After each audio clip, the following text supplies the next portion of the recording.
Welcome, everyone, to another episode of the Emergent Gamer Podcast, episode 251. We're in the next tier of 50 on our way to 300. I'm one of your hosts, Trip Zero. I'm here with Felix Hergood. Hey, what's up? And Neo Ayoshi. Hey, what's going on? And we're here for another week of quarantine video game conversations from not the same table. Before we really dive in, some housekeeping stuff. Like always, guys, we're building out our YouTube presence. So for now, search the Emergent Gamer on YouTube. We're getting close to 100 subscribers. Please help us hit that mark because it'll be a lot easier to share stuff with you. We don't have to tell you to type in a whole name. We just give you a link. It'll be a lot easier to use. So follow us there. Check us out. We got breakouts from the episodes that are there. We have fun little reviews that are coming out. We're building out our content. So be there for sure. Tell your friends about us on the podcast. Tell your mom. Tell everyone about the show and come listen to us. Yeah.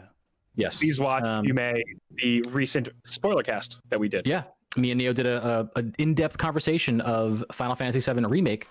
There's all kinds of fun stuff. And then as also, we're here every Wednesday night recording this live for you on Mixer and Twitch, Emergent_Gamer, live on the audio feeds next morning. Another big thing coming up, we got Neo Ayoshi, guest starring on another stream coming up this Sunday. I'm going to let him tell you about that. I will be on DJ Kento, who is a big kind of funny supporter. I'm going to be joining him for a movie talk. We're going to discuss the movie Capone and the director Josh Trank. And the various happenings around him. Because as we know, Fantastic Four was a movie that he did, and it did not go the way he planned. So we're going to talk all about that. And I'm really excited because I haven't done a movie. He tweeted a day after the movie came out, "That's not my movie." Yeah, that's not my movie. I know. And it's crazy what happened. And I'm going to do a little research on that, and then we're going to talk about it. And I can't wait. This is a guy who's been a constant supporter of my stream and kind of funny. So it's really excited to do that with him. Very, very cool, Nia. Thank you for that. So, guys, what have you been up to? How's the week been? We had a big, really, really awesome episode last week. We had Diamond Jab on. We had S-Rivs on. We had Lock and Key here as well. Yep. We had just the whole squad, and it was a lot of fun. Just having a very freeform conversation. Yeah. May have gotten a little too drunk too fast on that episode. Dude, it happens, man. And we've been drinking a lot more in quarantine. So your tolerance, it slips. It just, the lines blur. You think you're good and then you're not good. And Locke talked me into doing the whiskey. Shouldn't have done the whiskey. Should have just had a beer. That would have been, and I would have been fine. It would have been great. Yeah. I was sober. I didn't hear anything awful come out of your mouth. I didn't say a lot. That was it. I was just like, I can't talk right now. Well, it's not necessarily a bad thing, right? There were 6 people, so it's naturally gonna just be hard to kind of juggle a conversation flow. I don't think it flowed poorly. I think it was good. I think it was fun. I think it was very freeform. It was a really fun episode. I really enjoyed myself with everybody in the chat. It was amazing. In all fairness, Neo, if I take the episodes all the way back to 1 on the feed, there's going to be some episodes where I'm just blacked out, blind drunk. Dude, there were actually some blackout episodes for sure. We used to get ripped, man. Yeah. Yeah, we did. I think there was one episode where all of us. I think Big T Larity was on. Oh yeah, Big T Larity's episode. I think he was only on 1. I don't remember leaving your house, I think. Big T Larity. He was only on the 1, man. Great times. Well, but guess we should talk about games we're playing. Let's do the games we're playing. Felix, what have you been up to? What have I been up to? So I'm in this perpetual motion in my condo where I go to the seat on the porch, sit for 10, 20 minutes, the couch where I'm watching the Clone Wars TV show. Is this your quarantine routine? Yeah. To the kitchen to get something to eat or drink, then to the bedroom, then back outside, then back to the couch, then back to the kitchen to get something to eat, then back to the bedroom. So bad. And in the room I'm in right now, I'm next to my console, and I have this my PlayStation. And I have this epic season of the show going on, right? And I don't know. I fucked up my sliders, so I'm super amazing in the game. Like, I just did 15-0 against the Atlanta Braves. Congratulations. with like with like several members of the lineup hitting home runs. Like when I say several, I mean like You essentially eight have or the Monster nine. Squad. Like Monster almost, Squad from Space Jam are now baseball players. the way I rationalize it in my head, this is the type of scores that you got like before 1900. There were a lot of games that went into like high scores like that. So I'm rationalizing it that way. At the end of the season, I'm going to adjust my sliders again to figure out how to make it fair for the computer. I'm not playing on the hardest difficulty either, but I won't do that because the pitches are too fast and I need T-ball. So I have the players pitching to me like at softball speeds. Damn, dude. For my own sanity, because I'll break this table in front of me if I lose. Like there was one point I have 23 losses. There was one point when I had lost 10 in a row, and I was losing. I was get ready to give it all up, but I'm starting to understand it. I guess. Well, we're coming along. So, and then other than that, I'm playing Assassin's Creed to finish it, and I am in the first Fate of Atlantis Part 1. That first DLC was great. And then yes. This is Odyssey you're playing? Odyssey, yeah. Okay. Oh, did I not say Assassin's Creed Odyssey? You just said Assassin's Creed. Right. Yeah. Odyssey. Which is the Greek, the one set in ancient Greece. Yeah, so I'm still playing that, and what's really great is in the Fate of Atlantis DLC, Atlantis is the gateway to the gods, essentially. So your character gets to go in and meet Persephone and Hermes and Adonis, who's the human that fell in love with Aphrodite. And then now I've met in Part 2, I've just met Hades. So it's getting it's getting really neat. And I fought Cerberus, the three-headed dog, which was terrifying, and it was an awful fight. Sounds terrifying. Odyssey still takes place in the Animus, right? Yeah, so it's Remember the game's a simulation. Yeah. Well, it's a simulation of what they discovered in the DNA of your ancestors. Spoiler for the first 5 minutes of the first Assassin's Creed ever. Yeah, right. When you're in the ancient world, you're actually in VR of someone studying someone's memories inside your DNA. Yeah, which is not a real thing, but they make a pretty convincing argument for it to be a real thing. Right. So this is supposedly a simulation of a series of events that occurred for real to the ancestor of the main character, whose name is Layla Hassan. And Layla Hassan is the one who is going into the Animus and experiencing the memories of her great grandmother Cassandra, or whatever, who is called the Keeper at this point in the story because she's the keeper of the staff that can keep her alive. So it's crazy. It's a lot of fun. I really enjoy it. I've heard rumors or critiques that they've said that this game was too bloated. Maybe. I mean, it's taken you a good 2 years to get through it. It's taking a long time, but they also have not come out with an Assassin's Creed for me to jump off of it onto, So Sure. It's like I got all piled up with Assassin's Creed games around the time we got to the launch of Syndicate because they were just coming out with one every year, and it was like, oh, I'm not even done the last year's one. So they finally made sense of that and figured it out and then decided to release them in a 2-year cycle, which made it easier to actually play through a game and complete it. So I'm getting close to the end. I can't wait to finish that. Like I said, coming up, I'm going to be playing on the stream on Saturday. It looks like we're going to be doing some Warzone again. Exciting. I bought Call of Duty, the full game, and I think I'm going to go through the story because back in the day I did play Call of Duty Modern Warfare 1, 2, and 3 and enjoyed all of them. It was when Black Ops came out that I fell off. But I was only in it for the story. I was never in it for the multiplayer. And Warzone would probably the first time I actually played a Call of Duty multiplayer in years because I went in to Call of Duty Modern Warfare 2's online play and it was fucked up and hacked and full of assholes. World War II? No. Call of Duty Modern Warfare 2 back in the day. I went into its online and I was in there for 5 minutes until I got killed from the sky by a hatchet instantly and quit. You're never- like, nope. Felix, are you telling me that you had a frustrating time in an online multiplayer competitive game? I did. I'm just trying to be clear about the conversation we're having. Come on, Please man. continue. When somebody throws a hatchet into the sky that comes down and kills you instantly, you quit.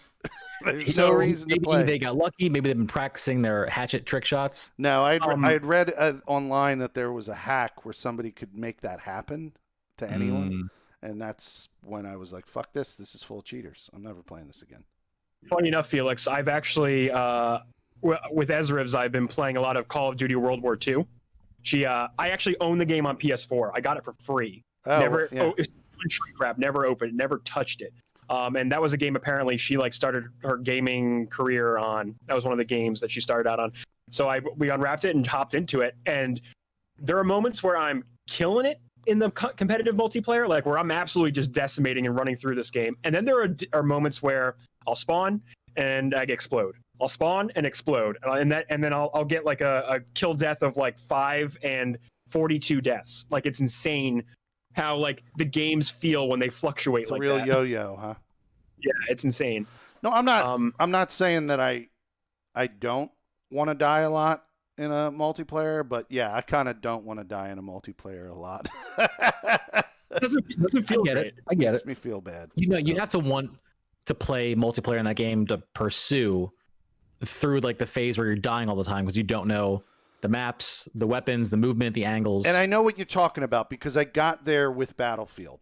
I'm perfectly okay with the death and destruction that is put on me for the first like couple of months of playing Battlefield matches.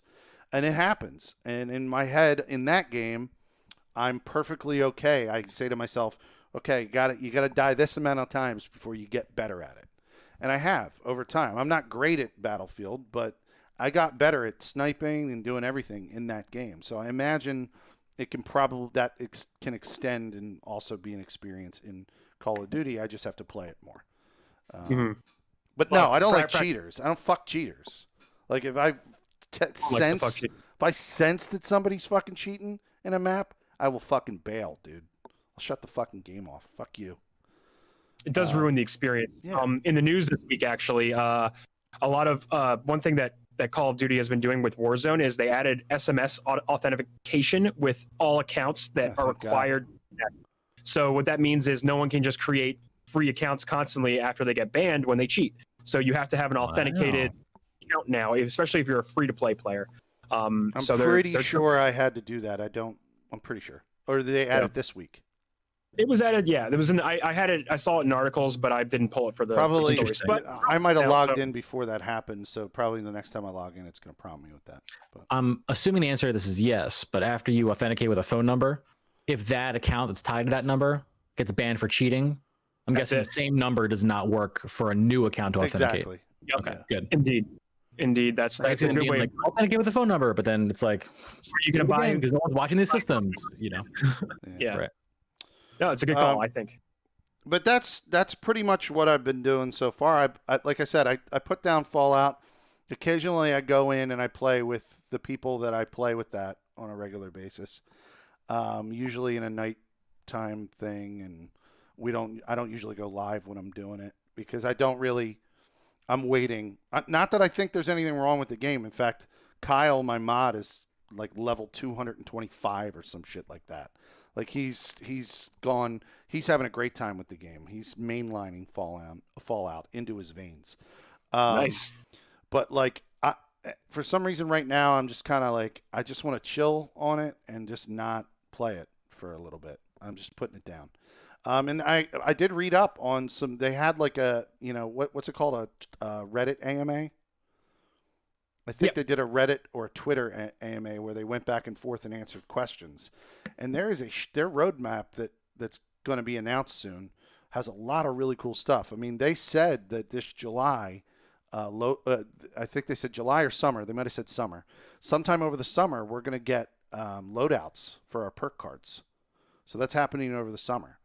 That's good. That's good news. Right, because I really need that. I have so many different characters and so many different loadouts, and it's getting kind of fucking wild. And if I had like set loadouts, I would know like how I'd been playing the game and be able to remember when I come into a certain character. Oh, this is how I was playing this character. So I can't wait for that. So that'll be fun. But Yeah. Nice. Oh, that's cool, man. Yeah. Go That's for it. pretty much it. The only thing I know we're going to talk about the one thing later. Did you want to have that quick conversation that I said? I mean, the one thing is like a throwaway thing, like that I was going to talk about, which is in Valhalla they're bringing the hidden blade back. Yeah, that was in the trailer. Yeah, but like I read up on an article about how they want to bring it back. Somehow they want to have the leveling system that's in Assassin's Creed Odyssey, but also at the same time the blade is still going to function like it did in early Assassin's Creed, Where it was it'd like be a an one. instant kill. where you can Yeah. instant kill without having to like, gain a certain level before you can kill the Yeah, enemy. dude, I don't like, and I haven't, this is purely judgment because I've only watched streams of Origins and Odyssey, but I don't like the feeling of having to level up a person in an Assassin's Creed game as opposed to just like sneaking around. And if you get the opportunity or you make the situation work for you, so much so that you can get up there and stick a hidden blade in that person, they should die. And that's Right. part of like the stealth gameplay. I'm not playing an RPG, or I guess I am now if I do play these new ones. Like that wasn't part of the vibe that I liked from the original Assassin's Creed games. Funniest fucking thing about it is, of all the Assassin's Creed games, this is the one where there's no argument that you could make. Like every argument is with you on this Trip Zero in the current game, because the story, you're literally a demigod. You are a Right. demigod. If your blade doesn't pierce every human you're killing on a regular basis, there's something broken in the design of the game. Right. But this Well, in the name's this designed around the RPG. that's you what I'm know? saying. In this one, it's like you got to put it out of your mind that she can't instant kill everything. Or Sorry, you only have your level 12 blade equipped. yeah. Oh, But it's just like it's very weird how they decided to put that in with the storyline that they chose for this, which is now you're the most powerful assassin ever. You can literally, I'm not even kidding, Trip Zero, and people wonder why I do this all the time. You could take the character and jump off the highest height in the game and not die. She'll drop like a stone to a rock and just stutter a little bit when she gets to the bottom. And like people like see this on stream and they're like, why did that just happen? I'm like, she's a demigod. Well, why isn't she able to kill that guy instantly? I'm like, I don't know. Yeah, that shit. I know it shouldn't make sense because video games, but like it just, I don't know, man. When it doesn't like line up, I'm like, What's really one Oh, go ahead. problem that I Yeah. had with Odyssey when I played it for like the 3 hours that I played it was I didn't like how floaty Cassandra feels to control. Because it feels like she's just gliding over the environment, not even just like when climbing. Like there's No, it you're feels right, like there's when like she's no running, weight right? to her. like the actual like movement It's mechanics, like the shitty. walking and It's running. really and stuff. shitty. The walking mechanics. She doesn't seem like she walks normal. She You guys walks are- like speed walks, and it's. You guys are weird. making me rethink my potential plans to play through this series at some point. Yeah, I will tell you I what's just didn't feel good at all. what's really cool, dude. In the Fate of Atlantis DLC, in the part 1, you're in Elysium. Did you ever watch Gladiator? That's I mean, yeah, it's Elysium's like the heaven for Right, yeah, for yeah. Greeks that die in battle. the fields of wheat where he just Exactly. always sees his wife. Fields yeah. of Elite. So they have really high, like larger, higher than any of the heights in the normal game. Like these Mhm. giant, like floating rock formations and shit like that. You can jump the fuck off these as her and not die at all. And it's amazing because you are literally free falling for a couple of seconds as you're dropping. And it's so fucking cool. And you can also do that with the horses in the game that have the wings. So it's like you could jump off this fucking Horses in the high game height. with the wing. The Got some horses in the Pegasi. game. The Pegasi, yeah. So I don't that's know a if lot. that's the Well, plural. Question: So we'll could see- you just watch Hercules and get the story of this game? Yes or no? Yeah, true or false? Me? Yes. She's not Hercules. But could you just watch Hercules and understand the basic It'd be premise like- of the story? I don't Yeah, think they kind of ripped off Assassin's Creed. Hercules exactly. I mean, she does fight Cerberus. She does fight the dog, the Mm. three-headed dog, and now she's interacting with Hades. But I don't know. It doesn't. No. Well, maybe. It was kind of a joke, but thanks for. Yeah. I don't Now, like, remember. I don't analyzing it remember seriously. Zeus ever coming in and touching her and fucking. I don't remember. It doesn't matter. It doesn't matter. The only other thing I was going to say, Neo, and this is the thing that I side with you on.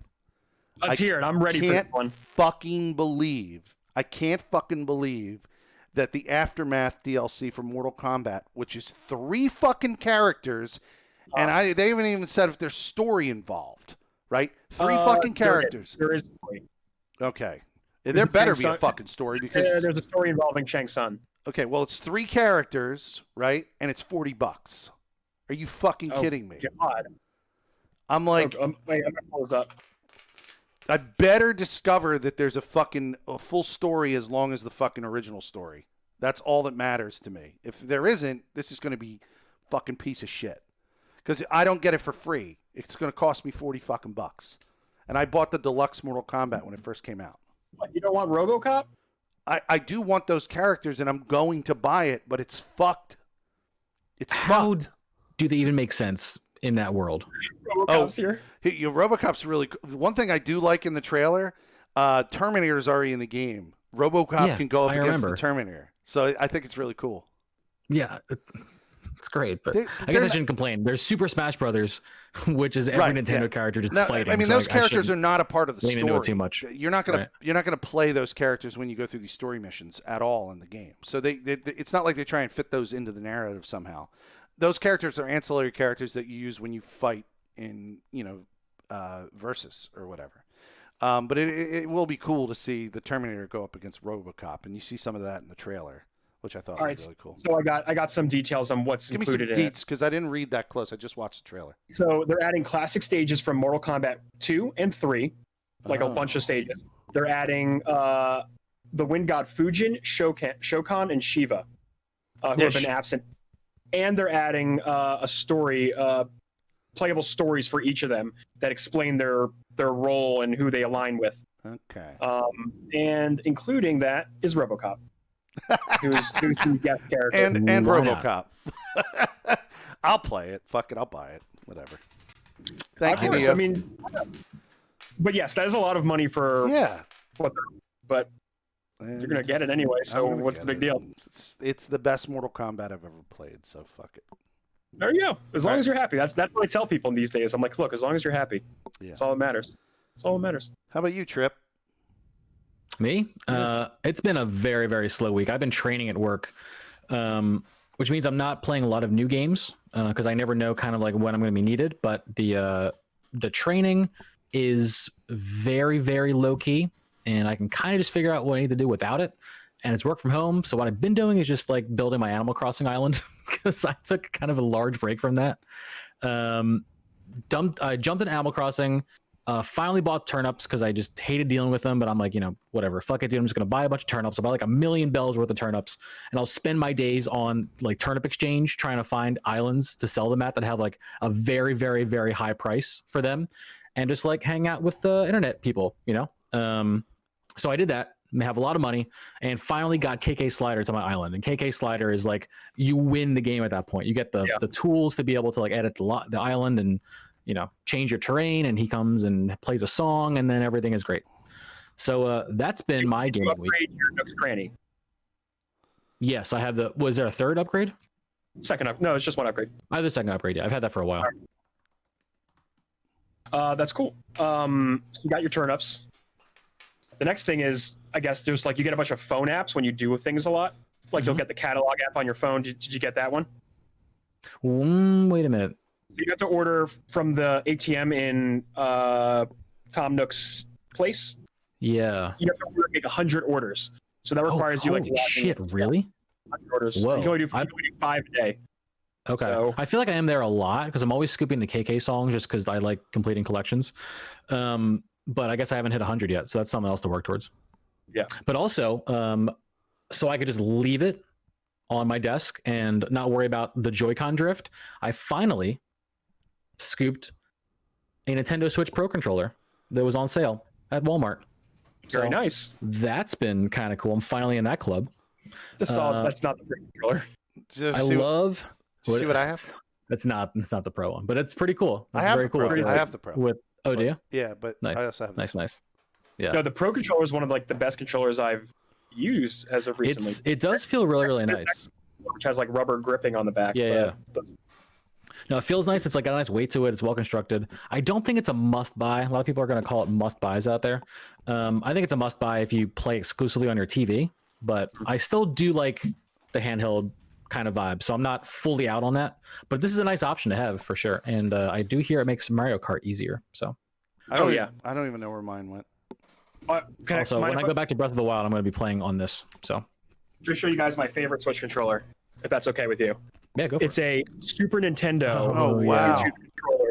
So it's got both triggers on it, right? So you can play any pro game, and it's got the analog sticks. Feels just like a classic controller. It's one of my favorites. It's great to travel with too. This is an excellent travel controller because of the size. It's a great size for it. Yeah. But yeah, the Pro Controller is awesome, dude. Battery life is sick. I was telling you that before. Like Yeah. you're gonna forget that when you last charged Yeah. it. It's gonna Obviously, it's happen. brand new, so I haven't seen the full like lifespan of this, but I'm sure it will. Yeah, I'm dude. sure it will. All right. But yeah, Anything Animal else? Crossing and a new Pro Controller, dude. Literally nothing. Oh, it's been work. It's been a work week, which is weird to get back into. So, but good you know, for you, man. I know a lot of So people good. don't have jobs, so I can't complain that much. But I'm definitely gonna be getting my gaming in. I definitely And can't complain that I'm employed. yeah, I can that's for complain sure. about my employer, but I can't complain that I'm employed. Right. In Animal Crossing though, in my house, which is fully decked out, upgraded. In my basement, I turned it into a podcast studio and stream room. So Nice. if you go to my Twitter, you can actually see the setup there. You just got to scroll I down. did actually, and I haven't posted a video, but I one of the things I did during the week was deck out my basement. At least I have to do my whole house rearranged because all my rooms were kind of like packed into one. Now that I have space with all my millions of bells, I actually have a whole house. So I made my basement. I have a lot of like gaming gear. I have like a foosball table and a pool table and like stuff like that. I made it a whole chill arcade lounge kind of with like a little Dude, bar in the You corner. want arcade cabinets? I got you. I have yeah. I have one arcade cabinet and I have a bullseye, like a dart thing. Ooh. Yeah, Ooh. it's pretty cool. Yeah, my actually. next plan is like make like a bar in one of the back rooms instead of like a lounge or whatever. I'm also yeah. building a kitchen, and the kitchen is going to be kind of similar to your idea with the streaming room. Yeah. Which I might come through and catalog some shit because you do have some very, very cool stuff in there. Got some shit. Shout out to I- Ezra's got crazy she has like stuff. she has like an Apollo thing I saw on her Twitter today. That I She want holds- like the command module. She holds multiple cataloging parties off Twitter. So she grabs like people online and just goes, come through. tonight we're doing cataloging party, which means you pick Yeah. up an item, you drop it, it's in your like ATM bank, and you can just order it. Right, yourself. exactly. You can order it whenever. No, but what I'm gonna do is I'm gonna set up my I'm gonna set up my kitchen so that it's like a Food Network kitchen. So it'll be like a big, huge like counter space and like all the cooking areas and stuff. And then it'll be a camera in there because I do have a camera and studio lights. So it'll be like Nice. like the test kitchens. This for game Food is so Network. weird. I say that with no judgment.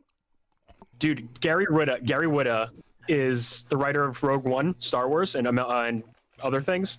He's on Kind of Funny stuff. He is doing a talk show that is exclusively in Animal Crossing. His guests inside the game.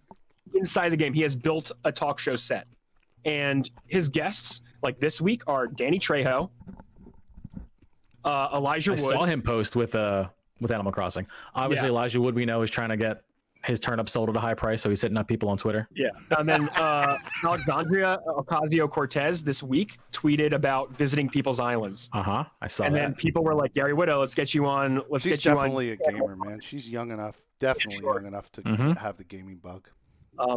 But yeah, he's had like crazy guests on. He had the guy who created Prince of Persia on there, and he was talking to that's him cool. about Prince of Persia. Just like so many crazy guests like that he's just getting for this Animal Crossing talk show. Yeah, Anyway, yeah. it's a great idea. I thought about doing like podcast shows like just in the podcast set that I made. Like Mhm. just do that and just have people come onto the island and do that. I thought Yeah, that'd be pretty you cool. definitely could. Yeah.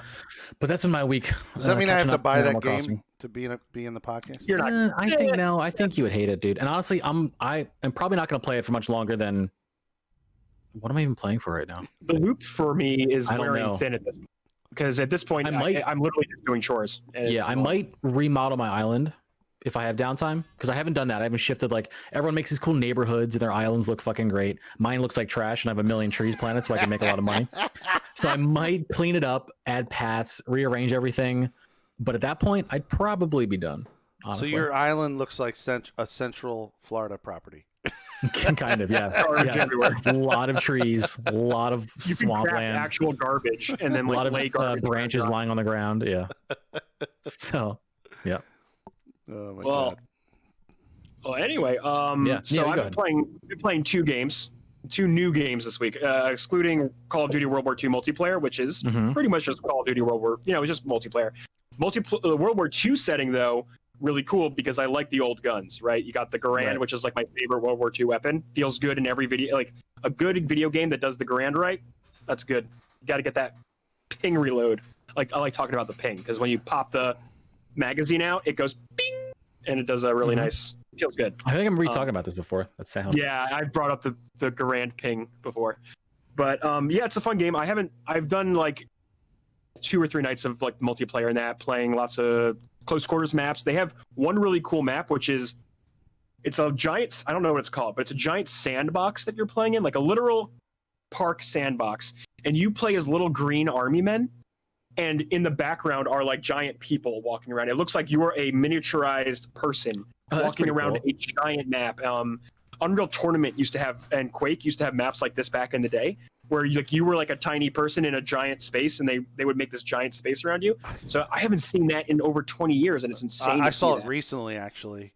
Yeah. Do you remember Far Cry 5 randomly had an online mode? I did, yeah, I do remember that. You could make your own maps, and a player made a map of a bedroom. that you Yep, could fight. bedroom map was a map in Quake that was you could download, and it was just Pretty cool.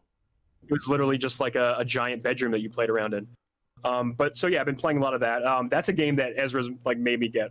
Like I had it shrink wrapped, and I was like, all right, I guess I'm opening this and trying this game out because I'm playing all sorts of shit, just like being in quarantine. Me and my buddy Eric decided to get Remnant from the Ashes because we were looking for a good co-op game to play besides Monster Hunter. He's my Monster Hunter partner. He's the guy I'm always playing that with. But what we got this game, and Remnant from the Ashes is a really interesting game because it takes a lot of Dark Souls-like elements and it puts you in it, and it takes it, and it's more about like fighting with like guns in a kind of steampunky post-apocalyptic world. So a lot of it is shooting. There's some melee, but it is designed like Dark Souls. And it's completely randomly, procedurally generated, kind of like tile sets are switched around. But it feels really good to play. The dodge roll feels good. You upgrade, and the game is fully co-opable with 3 people. And we're playing through that. It's pretty difficult. Boss fights are hard. It doesn't take everything from Dark Souls. Like you don't lose your experience when you die, but you do get thrown back to checkpoints that are earlier in the game, and you got to fight your way back through. And every time you fight your way back through an environment, the enemies' placements are all different, and the types of enemies you run into. Definitely sounds interesting. I like how they change it up because obviously that gives you a challenge. You don't just like learn that routine. Yeah. If anything, the game is a lot more like Diablo 3 because once you finish the campaign, there's an adventure mode like Diablo 3 implemented. Ah, interesting. So it'll re-roll everything, and you can play through other areas in different, environments, and it'll let you kind of like just go through the game and get new gear and better gear. There are 3 classes that you can play as, but they're just archetypes for the character that you want to build. So it really just when you pick your class in the beginning, it's really just what weapons you're going to start with and the perk that you have on the weapons. So like there's like an ex-cultist who's like a kind of a healer. He'll drop a healing aura. And then the hunter who I picked will mark. It'll just like throw out a mark on targets, and you'll do more damage to them. And then it's pretty cool. Like you'll craft new guns from bosses you beat. So there's like a farming aspect to like getting materials, and it's designed pretty well with co-op in mind. So like when you pick up like materials from the ground, like iron, like crafting stuff, everybody gets it. So like it just goes. You picked up iron, your partner is going to get some iron too. That's pretty cool. Yeah, I don't like when games pool loot, or I mean, I can understand pulling loot. I don't like it, but I can rationalize like a loot drop from a powerful boss more than I can rationalize everyone having to share resources, because that just gets like annoying and messy. So it's good that they kind of have that stuff drop separately. It's all everything is instanced as well. Like any like weapons you'll pick up, if you find in the environment, your friend can also pick up that weapon. He'll get it as well, or whoever. But the only thing that isn't instanced is ammo. So you actually start with a small pool of ammo, which actually adds the difficulty a little bit, because you'll have to switch to your melee weapon if you run out of ammo. But you'll have to like. So what we've been doing is we've been going like, okay, do you need handgun ammo or do you need primary ammo? Like we'll trade off next drops, and like we actually have to like talk it out and like think about how that works. We're coordinating our gear sets together, like to see who needs a sniper rifle, or right now I'm rocking a sweet flamethrower that has the alt fire of it'll fire like fire blasts, like Sure. in a medium range. Yeah, Then you charge it up, you switch the alt fire, and it's just like a classic flamethrower. Like just you can mow things down like in a big flame burst. But yeah, it's a lot of fun, and it's actually really fun to play around with like builds and progression in the game so far, at least. Crossplay? But yeah, no, not crossplay. I don't think. I got it on PC. Playing on PC. Yeah, I'm playing on PC. But it's like a really fun co-op game to play. It's challenging to say the least. I laughed at it. It's funny. I laughed at the game at first when we were like going through like the early stages. I was like, this isn't as hard as I thought it would be. Like I thought this was gonna be like a Souls experience. And then the game kicked my ass, and I was like, you got me, game. You got me, and I'm here for it. But yeah, I'll probably be playing through that a lot more. I played that on stream last night, and I'll probably be playing it more on stream later. The last game I like the aesthetic. Oh yeah, it's got like a steampunk kind of feel to it, but like everything's like demonic and like just like a post-apocalyptic view. It's like it's weird. Let's see if it's on Game Pass. Yeah, you should check it out. It's a fun game to shoot. Like it's kind of a cover-based shooter, but not really. You'll be doing a lot of moving and ducking and dodging and just shooting stuff. It's fun. Just upgrading your guns, stuff, man. Upgrading your guns is a fun time. The next game I just started trying out today was 7 Days to Die, which is back in the 2011s. Let's take us back. There was 2011s. A huge fad that was happening in the gaming industry was survival crafting games. They were everywhere around that time. You had your DayZ, your Rust, your Forest. Like these games were like popping up, and like Minecraft is one of them. That's a good example. I can't forget about that one. And there was a period of time where wasn't that one? Yeah, that was a very DayZ. That was more like DayZ, for sure. And then they did the battle royale version of it. But yeah, and 7 Days to Die came out a long time ago, and that's one of the games that I actually like skipped over. So like I never really, that's not one that I like got, but I got it now. And man, that game is very punishing and unforgiving. I was playing today on stream with Ezrivs, and she made the server, and apparently it was like a real, like you can create your own servers, you can host your own servers, which I actually might do with my server rig in the other room. Interesting, yeah. Yeah, so it can just be like an open world where people can just log into it if they are friends with me on Steam, which will be cool. But the first thing that happens to me in the game when I log into it is zombies are coming after me. Zombie vultures are coming after me. Like I'm just getting bombarded from all sides. I walk over a cactus and it hurts me. I'm like, this land wants me dead. It doesn't like me here. It doesn't want me here. I hate it. But it sounds like a Felix game. He's looking pretty interested. Yeah, also. He popped in and saw me play a little bit. I thought the assets looked super dated. They're really dated. Yeah. But to be fair, I had to lower the graphics settings on the game by a lot so it would run fine in stream. Okay. So you actually weren't watching the best visuals for it. Only because cranking up certain graphics elements will just like stutter my stream. It's also is it a game offered on any other system other than PC? I'll have to confirm that for I actually don't know. It looks like a PC game. It was like 100%. menu laden. Like all right. So I get a little like it's on everything. It's actually on everything. Huh. So you could play it on whatever platform you choose. It came out in 2013, so it's gonna look semi-dated, and it was an indie developer, right? It was the Fun Pimps made this game. The Fun Pimps. Which is also probably a reason why it looks kind of on the shaky side, because that's like a very basic graphic gaming engine that a lot of any developer can just pick up and use. Like it's a very open platform for people to use, but it's also not the best, most powerful engine, and or one of them anyway. But as soon as we got into the groove of the game, it actually became more clear how the game functioned to me. Just being like it's just a crafting game where zombies just inhabit the world. And once you get your first club and your weapons, and you establish a base, you can start putting down furniture and exploring the world. It becomes just a more enjoyable experience. And I actually was having a lot of fun playing in a group of we were like 3 or 4 people earlier. but the game is on a time cycle. It's a day-night cycle. So what happens after, like at night, the traders all close down. So you can't collect missions, you can't sell, you can't buy things. After day 7, apparently I didn't experience this, but I was just told this by via my chat, that a blood moon shows up, very much like in Breath of the Wild, the blood moon. And at day 7, zombies become more aggressive, stronger, and they'll start to attack your base, and they'll start trying to come at you a lot harder. So you can set booby traps and turrets all around your base, and just fight them off. You think Nintendo ripped them off? No, I don't think so. No. I think it's a good element. It's called the exact same thing, and it sounds like the effect is the exact same. It's pretty similar. I don't blame you. It does sound very similar. What's up, Trip? Does this game, after 7 days, you start again? Like if you No, it'll continue. Okay. Yeah, So, it'll continue. so it's endless essentially. It's Yeah. past 7 days. It's I was true. thinking that because I've heard of this this game coming out called Population Zero, Okay, which I haven't heard of is a I think it's in kind of like a beta test right now.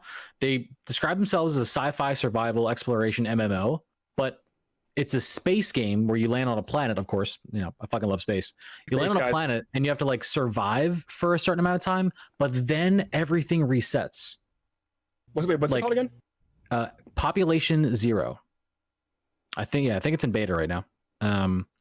But the planet and you reset except for some measurable thing that you've learned along the way. Or maybe it doesn't. Maybe just the knowledge you've gained of this planet on how to do something better or achieve some goal. A trip. There's only like a trailer or two out there. I'm very light on details, but this reminded me of that if it resets, but it doesn't. So I just wanted to I'm mention on the website right now. It looks good. it looks it looks- pretty interesting. Yeah. Yeah, Trip, visually. remind me after in the post show to talk about something with you. Okay. It's not Yeah, relevant that's pretty to the sweet. show. But yeah, that's what I've been playing. I've been switching off from like Monster Hunter because that's just a good constant in my life. But yeah, 7 Days to Die. You might see me play that a little bit more. It's a fun online group activity. Nice, dude. Lots of fun times. And I act like it's funny because I got Remnant from the Ashes because my buddy and I were looking for more multiplayer games to like connect with and play on. And 7 Days to Die is included in that because it's a good massive multiplayer game. You can just bring like 8 to 10 people into a server yeah. or whatever and just have a good time. Hell yeah. But yeah, that's what I've been up to. I like it. Been a good week. It has been a good week. Shall we get into some news? I'm ready for some news. Let's do it. I think we should first talk about the earliest news that we have, and we're going to talk about the Microsoft Series X gameplay demos that they demoed last week. Neil, Game event? Something? Game event, yeah. Sorry, this is about your last thing you were talking about. I just want to let you know, Go ahead. Remnant from the Ashes is available on Xbox Game Pass. Oh, Well, snag that, dude. sorry, as of November 2019. So Enjoy Nice. it. Yeah, you can try it out. I'll check it out. Thank you. I'm having a great time with it, and I would recommend playing it with a friend because that makes it. I think that will elevate the experience. I got friends. Oh, that's good. I'm so glad we have friends. That's the I've best got thing. friends. All right, so have those. Xbox has been. They showed off a showcase of a bunch of games last week, and actually, it was a pretty. They interesting did. showcase. A lot of horror games they showed off, and these are all featured from the Series X and platform. So a lot of it was pretty good looking. There were a few ones that looked like kind of still current gen, maybe need a little touch up, like Vampire: The Masquerade Bloodlines 2. I thought was a pretty compelling trailer. It still looked like a current gen, maybe older game. It's a smaller Yeah. developer, so like I'm not gonna like. They're kind of a small team, so it's okay.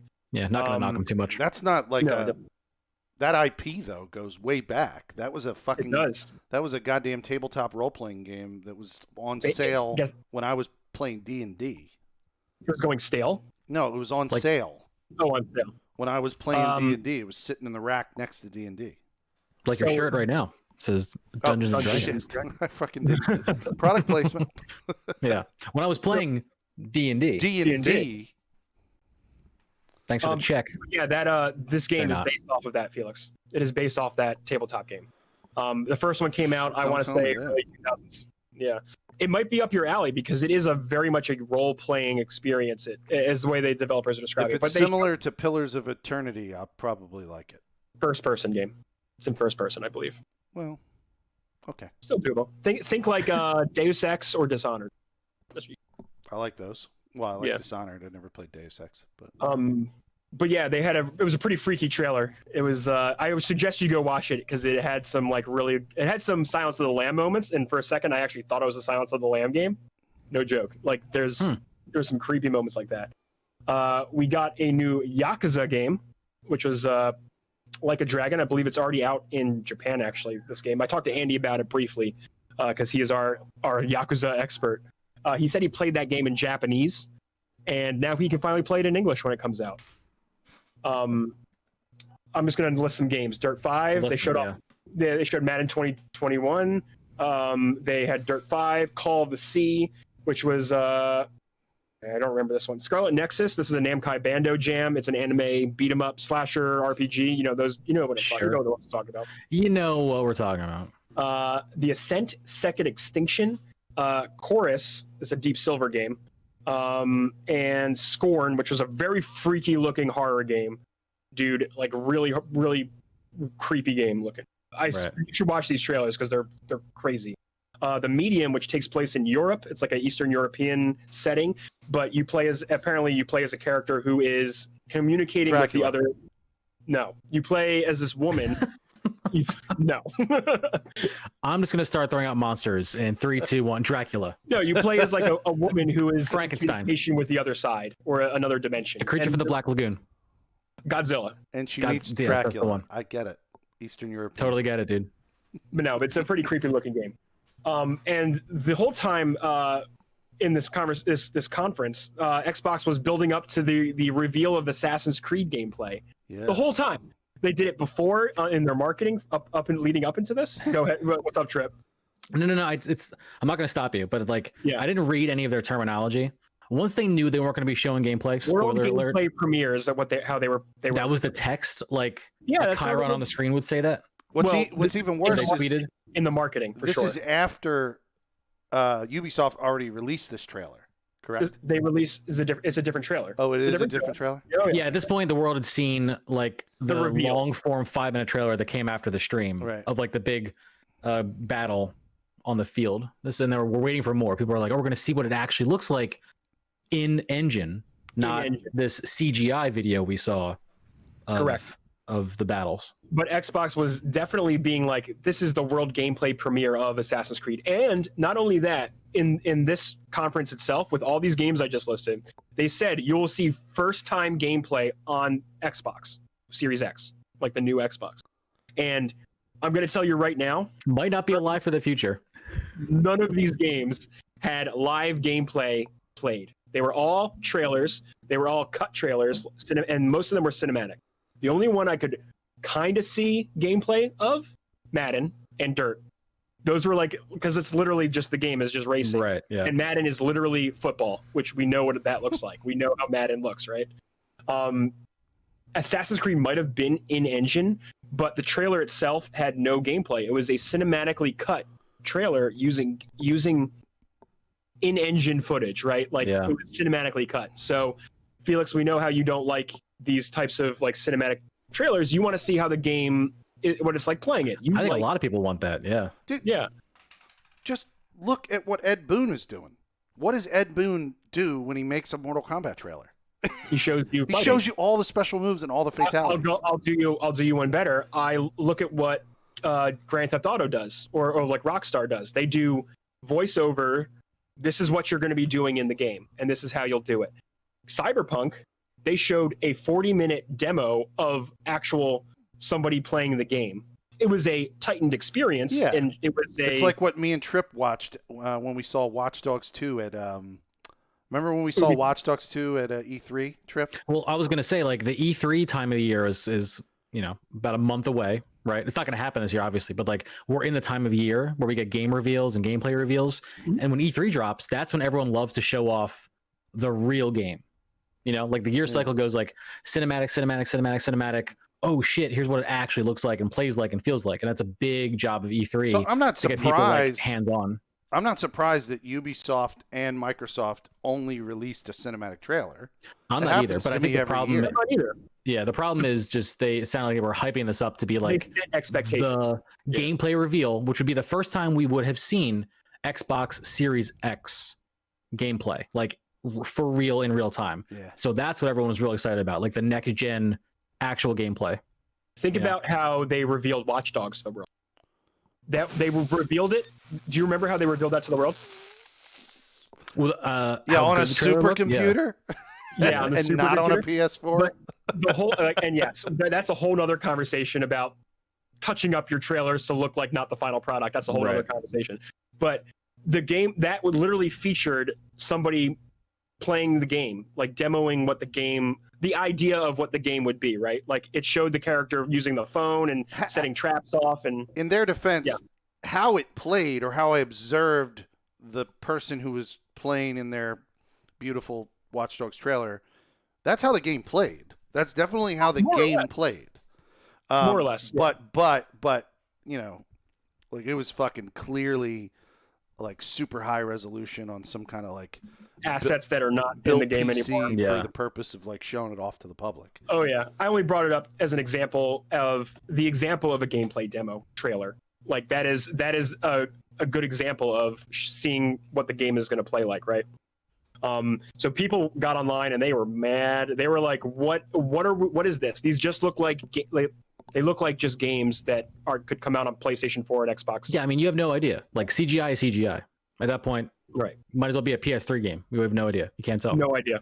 Exactly. So I thought that was interesting, and they actually came out and they admit that here's the quote from Eurogamer. No, you bet they set came some- out and said something. We set some wrong expectations with the Xbox Series X gameplay reveal, because that's what it's called. It's literally titled on their YouTube as "Inside Xbox Presents First Look at Xbox Series X Gameplay."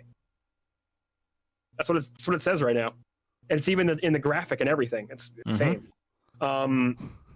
Had we not said anything and just shown May Inside Xbox like we did last month, I suspect reactions might have been different, they say. Clearly, He's we not set some wrong. wrong expectations, and that's on us. We appreciate all the feedback, and we can assure you we'll take it in as we learn as a team. Which it's nice to say that too, but like, yeah, I You're don't know, man. We had this Microsoft, conversation. and you've been I feel around like, for fucking 3 decades. hold on. Messaging is key, and they've been doing a great job at it. That's what I'm saying, dude. Like they've been around the block. This is their job to do this marketing. You don't know how people are going to react if you promise gameplay, then don't show gameplay. But just like there's always a disconnect when moments like this happen where you're like, how do you not know this? How are you the one making the decisions but don't understand how this is going to play out? It's weird because of how transparent Phil Spencer and the team have been the past like 2 years, right? They Right. showed off Scorpio early. They told us about all that stuff. They set expectations for the Xbox One X. They set all these expectations for Game Pass, and they were open about it, and they've been great, honestly. Go ahead. I have kind of a devil's advocate argument on behalf of Xbox. Maybe they wanted to show it, but people developing these games weren't ready. Maybe they kind of got the rug pulled out from under them. Mm-hmm. They might have pulled it. We don't know. Behind the know. scenes, they could have pulled it. Understandable. Yeah. You know, like if they're relying on developers to be like, "Hey, give me your footage because we're going to show all this Exactly. off," and they're like, "We're still kind of trying to This is work what we're out a gonna character getting hung up on a bush, you know, and then you can't play it, you know, something like that." I don't know. So I It worked. definitely sucks. I worked on. I told you I worked for Nickelodeon. Yeah, And I love these stories. It's, Go ahead. it's so much smaller scale, but like I worked in a department where I had to like essentially log tape that would be used in a show, you know, at one point. So like we would receive a bunch of tapes or we receive like footage from like the artist that was going to be hosted on the show. Like we had Jennifer Garner on one time. She brought Great story. She brought Great story. She brought a clip from Alias, the show that she was on at the time. Right? Now I'm dating myself. That's how fucking long ago this was. But like Wasn't that a J.J. Abrams show? but the Yeah. might have been, yeah. And Dark Age. But Continue. if the artist decided at the last minute to just give us something that wasn't what we had already promoted, so if we had marketed saying that it was going to be Alias footage, and then she gave us a clip Like we were behind the fucking 8-ball. We just had to roll Sure. it. Yeah. You know what I Exactly. mean? And then build it into the live production that she was not rolling Alias. I mean, you've seen it happen on Conan O'Brien. You know, like they make a joke about it with Paul Rudd. Paul Rudd on a regular basis says, I got a clip I'm going to roll. And he says, oh, is this really going to be the clip from the thing that you're doing because you've done this to me? And he always brings the It's always exact something else. same Mac and Me clip. Oh, that, Movie called Mac So and Me, funny. where it's this kid like in a wheelchair rolling off a cliff. And there's an alien, and he just goes, "Oh!" Yeah, that's Great. the stuff. clip Paul Rudd has been bringing to the Conan O'Brien show for fucking like At this point, 10 it's expected years. that he brings that right. clip. Exactly. So I wouldn't be surprised if it was going to be gameplay and then fucking Ubisoft pulled the string. That's what I think. That's probably true. Yeah, That's I definitely speculation. see that. I mean, I definitely see that happening, but at the same But yeah. time, Bottom line, we don't know.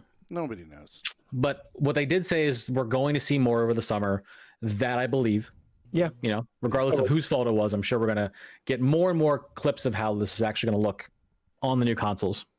100%. And look, I'm like, this isn't like a Neo is mad moment. Like, I totally get it. Like, people are in different circumstances. I think it's just funny that it's just a marketing snafu, right? Like, Oh, I know. If they just called this, we're going to show you some Series X games, right? They didn't walk up on the stage and go, No. "You guys have phones, right?" No, they didn't do that. Oh, okay. Every time, it just like fucking gets me, You dude. guys have phones, right? Ugh, how do you say that to people? Yup. Yeah. But yeah, so they showed some cool games. Like, I'm interested in the games that they showed. A lot of them look really compelling, right? Like, Mhm. there's no doubt about that.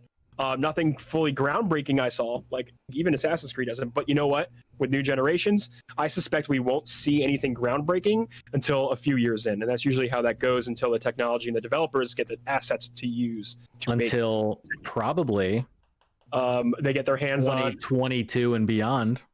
when they get their hands on Unreal Engine 5. Hell Yeah. yeah, buddy. Segway, dude. Of the last generation, do you guys remember the moment when you said you were playing a game on the new generation and you said, "Wow, this really feels like The next the gen. next gen." Do you remember Final the Fantasy game you were X playing? for PlayStation 2. That's a good example. Yeah. You That's a That definitely- really one good was like, oh my god, they look like Um, people. No, I just Metal meant Gear Solid Trip. 2 I for meant me. last gen. I meant the current gen that we have right now. Like PlayStation PS4 versus PS3. Yeah. Do you I'm gonna say- remember I'm a gonna say moment? knack. These moments are going to be harder to think about as the visual fidelity peak gets closer to reality. I you know? distinctly remember. Like Which the game? PS1 to PS2 jump, mind blowing. Yep. Right now, I have to like kind of rake my mind and think about like when I can think was I about playing a PS4 game and I was like, oh, this is. I can next think gen. about the 360 and the PS3 era's big jump. But go ahead, Felix. What's your game? Two games, and I think they were both built for last gen, but somehow it felt like they were next gen games when I was playing them. Both Yeah. made by Ubisoft.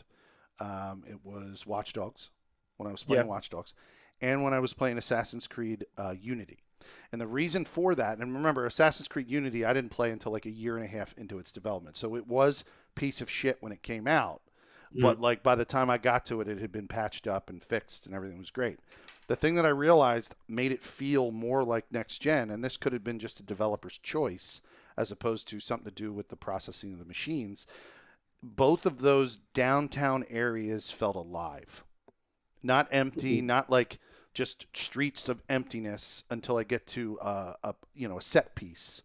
It felt like the characters that they built into the woodwork, you could say, the structure of the world were alive as well, and that shocked me. Trip. This is not when the console came out, so it's kind of like in the middle of this generation. But I really think if I had to remember a moment that stuck out, like graphically or just like game power wise, it had to have been when I started playing Horizon Zero Dawn for the first time. That's a good one. That's a true. really good. We gushed over that game when it came out. It's Just fucking the fidelity of beautiful, it. man. I know, Um, gorgeous. Did you guys play Infamous Second Son?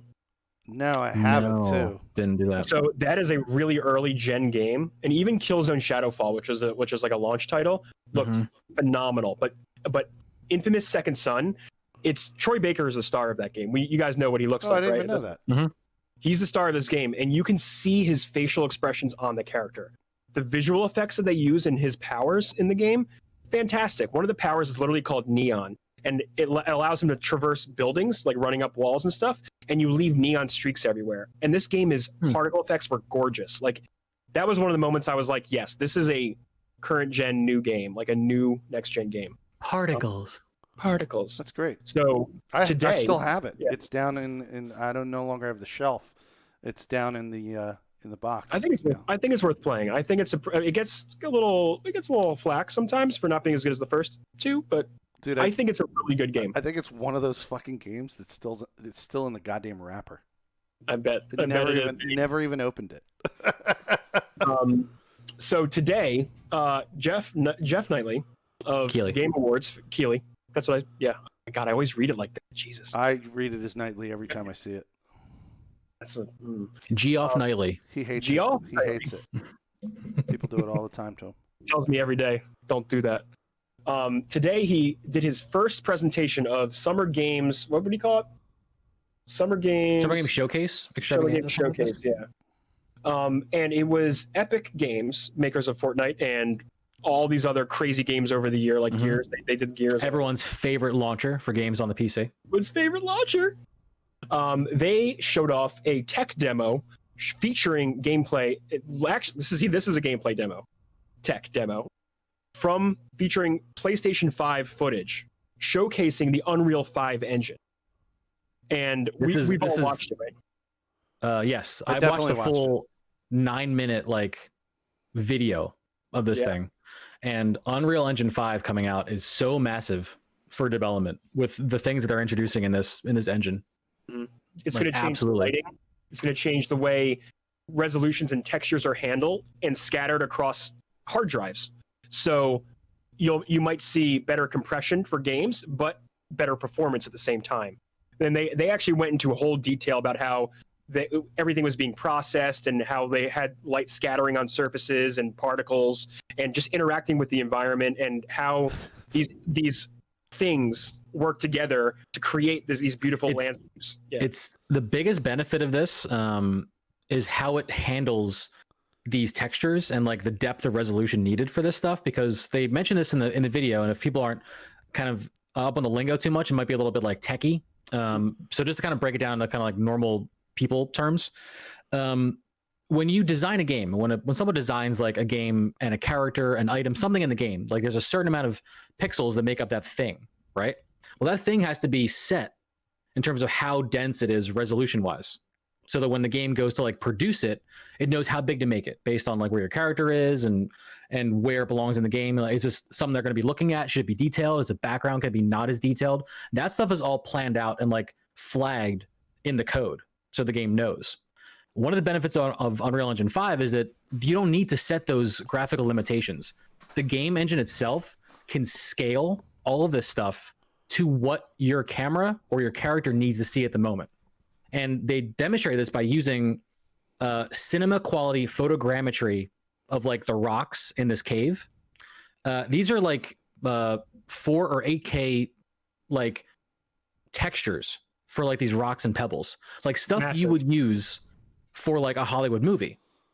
But Hollywood movie CGI, you could take 2 days to render out 1 frame of film, right? You can't do that when you're playing a game. You have to have 60 frames plus for demanding gamers rendering in a split second. Yeah. So this engine can make all of those graphic decisions and scale the needed pixels, even if you have an overabundance of data. You put too much detail in there, they don't need to pull all that and waste your resources when you're running the game.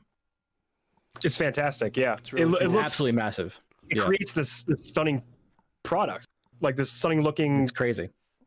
And they dragged a light live in their engine, and the way the rest of the cave illuminated because of light bouncing off of other facets of rocks without them having to re-render that is just, that alone is absolutely mind-blowing.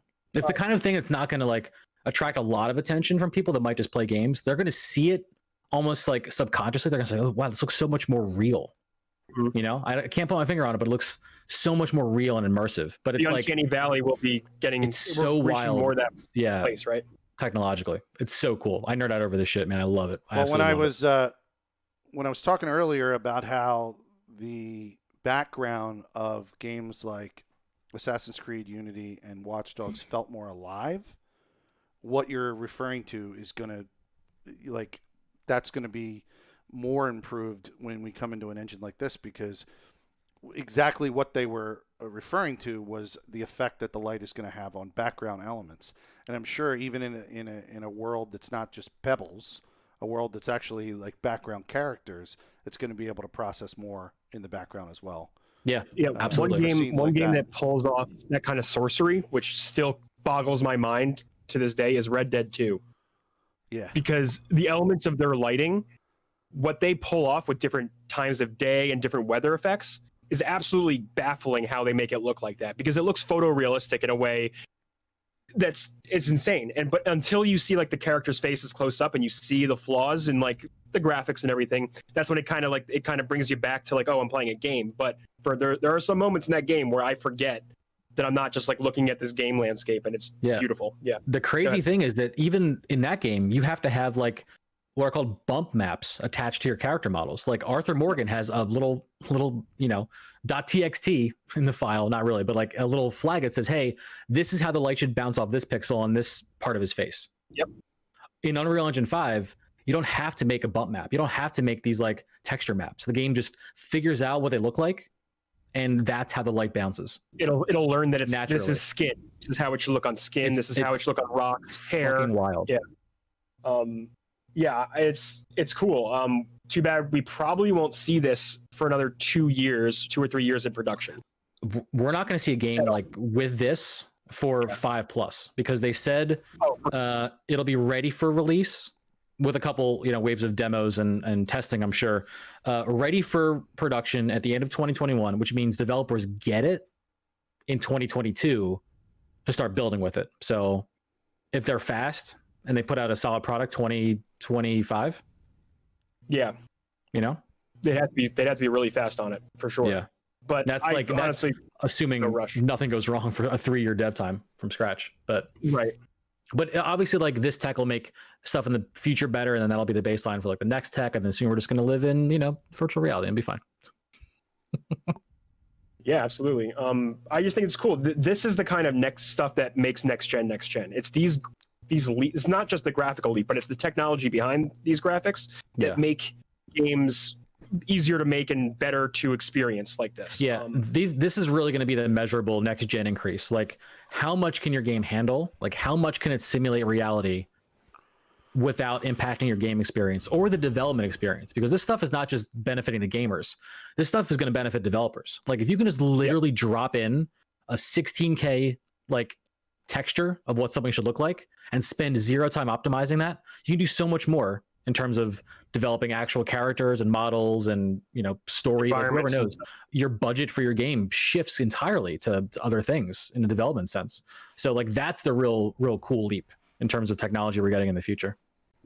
So this PC Gamer article says fast SSD storage is key to Unreal Engine 5 demo. The Unreal Engine 5 demo's super detailed scene. Along with a good GPU, you'll need a speedy drive. So SSD technology will be very key in the future too. No more spinning hard drives, and that stuff's gonna have to get a lot cheaper if they're gonna want to put that in every console as well. Because this demo was from PS4 hardware, PS5. PS5s, yeah. This was not PC. They were asked if a RTX 2070 could run it, and they said yes, but you'll need fast storage if you want this to work, for real.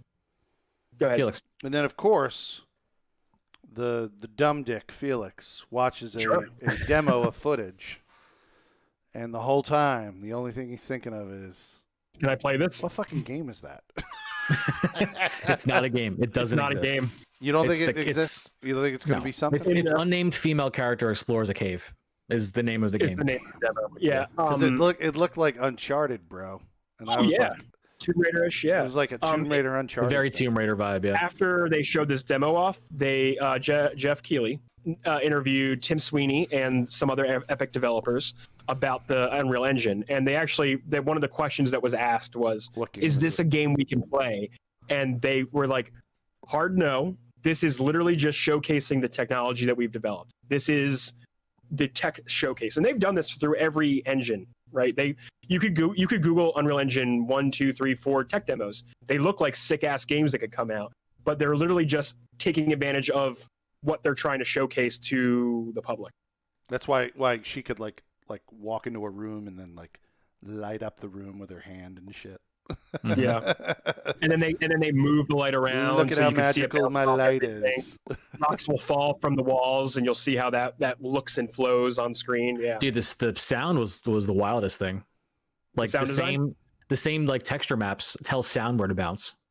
Oh man, accurately. see, that's gonna make virtual sound sound so like virtual surround sound that we Yeah. have in our headphones and speakers sounds so much better. Oh, it's nuts. You can hear it. I mean, you don't even need an expensive pair of headphones. Like I wasn't even wearing these. I was wearing my my plug-in Apple ear pods, and she was like shimmying out of the main room after they showed you like the noise map. She was like crossing like a chasm, and like the rocks that were crumbling that started up here, like I could literally just hear them shift.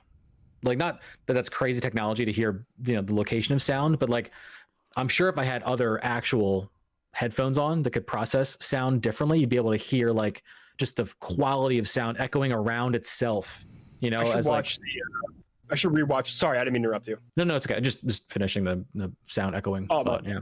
Oh, no, I mean, it's awesome. I should probably rewatch it on like a high resolution, high bit rate feed and see if I haven't done that yet. I just watched the live feed and then the post interview I watched. Yeah. Oh yeah, the live feed would be garbage. You gotta find the 4K footage. I watched on your on Apple Twitch. TV or something. Yeah. Or like on your monitor if you have a 2K or higher.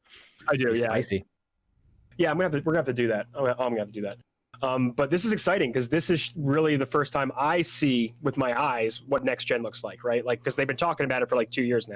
So Right. now I think we're gonna start to see it happen slowly. I Let's think get so there. too. Last story tonight, guys. You guys Yeah. ready? Ready. This is a big one, and I wanted to talk about it because we're all huge fans. We all grew up with this. Tony Hawk Pro Skater 1 and 2 are getting remade, Yeah, and yeah. they are coming out this September. And as it turns out, I didn't play them at all. We talked about this a little bit in the pre-show. I was yeah. a fan of 3 and didn't realize I was a fan of fucking 3 as opposed to. That's It's a pretty cool trailer because they showcase side by side what the old locations look like in comparison with the new locations. And on top of that, they said the music's coming back. Don't worry, it's here. But Trip, you were talking earlier about how it's not all confirmed. It's not every single song, and we don't know for sure because they threw a lot of artists in the trailer, and there's a lot that are back, but there are some that are missing. Yeah. And I'm sure that there are all kinds of licensing issues with stuff like this. Yes, and that was but- like the concern before this Yeah. got announced. Yeah, But the majority of music is back. yeah. So you're still gonna have like nearly the same vibe playing this game, which I'm more than fine with. Having that in like one little collection to just pop in and play like in current gen graphics is gonna be so much fun. I just hope they can. And that's the most important thing to point out to people, that the only code that they took from the old game from Neversoft was the board mechanics. That's pretty much it. That is what my hope is for it, is that it will maintain the feel and style of those old games. Yeah. That's going to be really important to this being successful. 'cause The handling Tony of the Hawk 5 boards is not what great. they said, yeah. But they rebuilt all the assets, everything, the textures of the world, the textures of the characters. My all that question shit. is, will Spider-Man be in this game? He was a secret, wasn't he? Yeah, he was a secret character. in Then one of the I'm games. sure he will be. Yeah. I don't know if Activision has rights to make those games, and they don't have those games anymore. Marvel is with Sony now. Oh, essentially. I didn't even think about that aspect, like the licensing for him. I don't think Yeah. he's coming in. Probably not. I remember Metal Gear Solid 2 having a secret Oh, there skateboarding game. was a That skateboarding mini game in there. Yeah. Sorry, that's a tangent, though. What were you going to Yeah. say? Trip? No, I can't wait to smash through that glass in that warehouse level. Level 1, Yeah, Tony Hawk 1. I remember playing that demo a whole lot. That demo warehouse level, that was a big get. It's gonna sell for $40 when it releases. That's a great deal. What was That's a this? great price, dude. I'd pay 60. I was expecting 60. I was Six- going it's to pay 40 $60. lit, It's $20 a game. 2 games for $60. It's 1 and 2. Yeah. Yeah, So $20 a game. Activision, Oh, $40 really, a game. really reaching for your heart Yeah, right no, now. $40 for the game. And That's the how game much I'm is 1 paying and for the 2. goddamn Mortal Kombat fucking DLC. What the fuck? You're paying more for your Fallout 1st subscription, Felix. Oh, definitely paying more for that. Yeah. Ed Boon's really nailing you right now, dude. Ed Boon and Bethesda, right up my ass. $40 for the collection of Tony Hawk Pro Skater 1 and 2 remastered in September. And then if success happens, then 3's coming down the pike as well. I love 3, dude. I want 3. Oh, and guess what, guys? Create a Park and Create a Skater is back. Mm-hmm. And I better hope- than ever.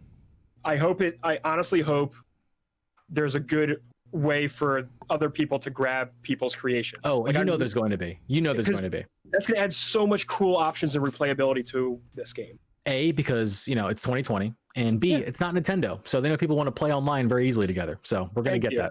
Yeah, absolutely. It's going to be like, oh my God, what other game did a really good create tool? Not like Little Big Planet, but like there was like another. Like Little Big Planet did have a good Like share. Tony Halo. Hawk Pro Halo. Skater 3. Did it have a create a tool? Yeah, because It I had a used to- create level I for used sure, to but I use don't it think all you the could time. share it.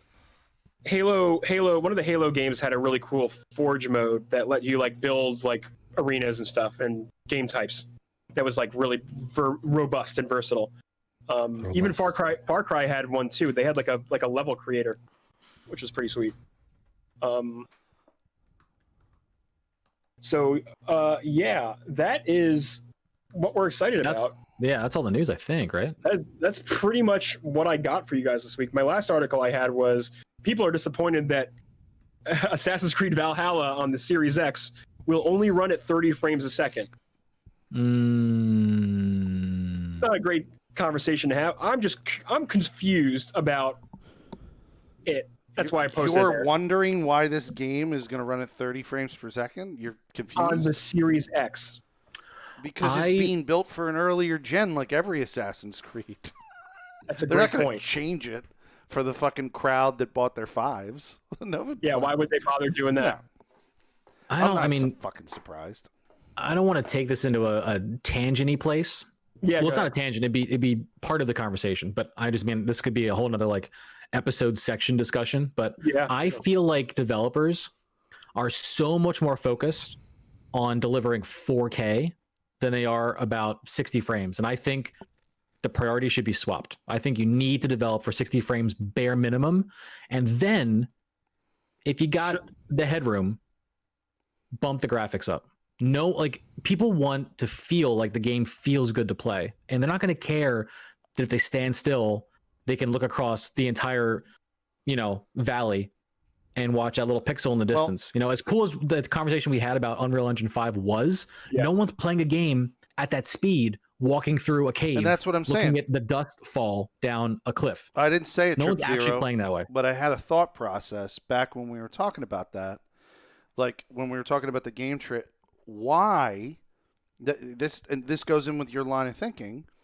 Why are cinematic trailers the fucking priority when clearly the gaming community, the players who play the fucking games, don't give a shit about that? They want to see how the game plays.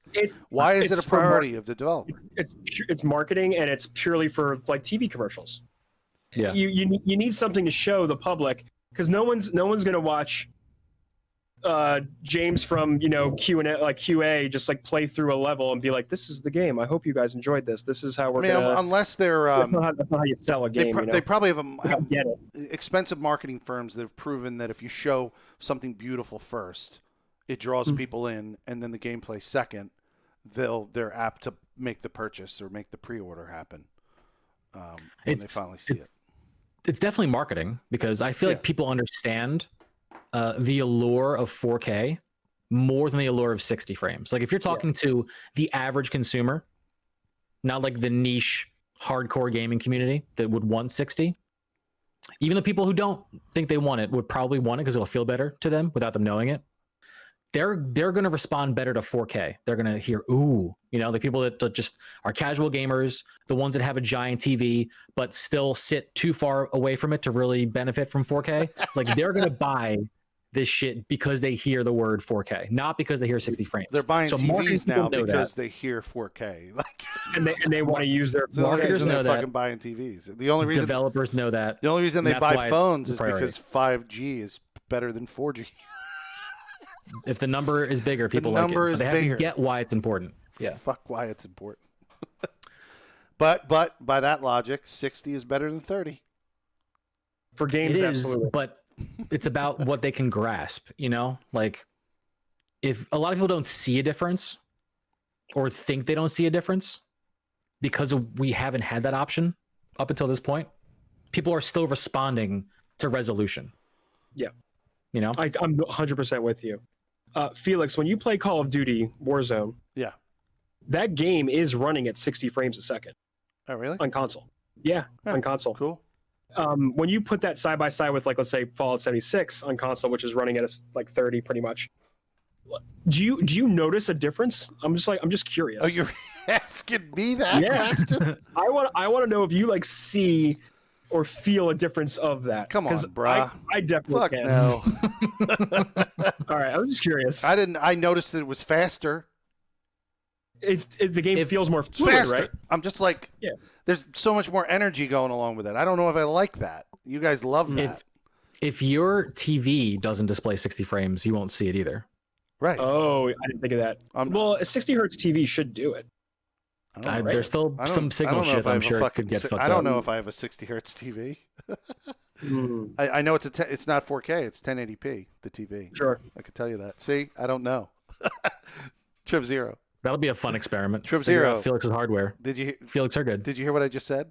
You said you don't know. Yeah. I don't know. The only thing I know about my TV is the resolution.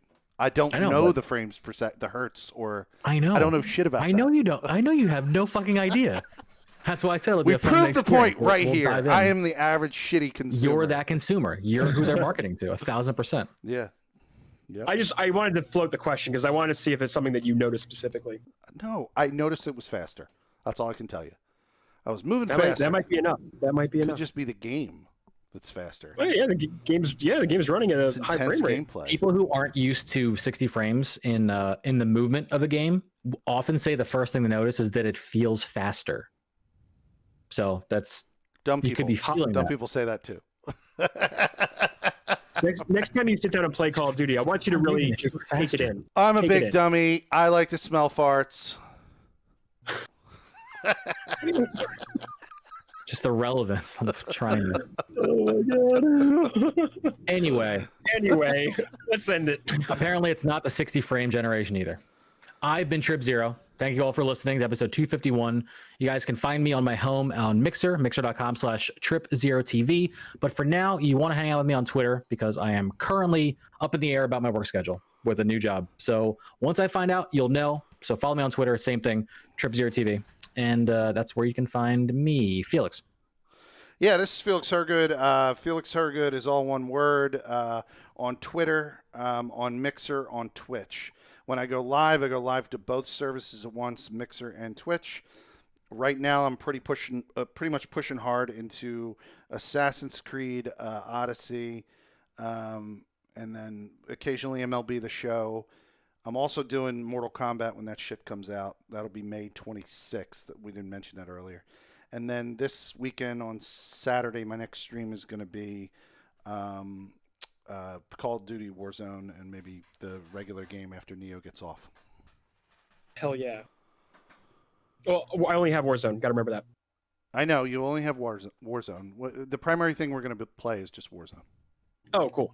All right. I'm Neo Ayoshi. You can find me at Neo_Yoshi on Twitter, Neo Ayoshi on Twitch.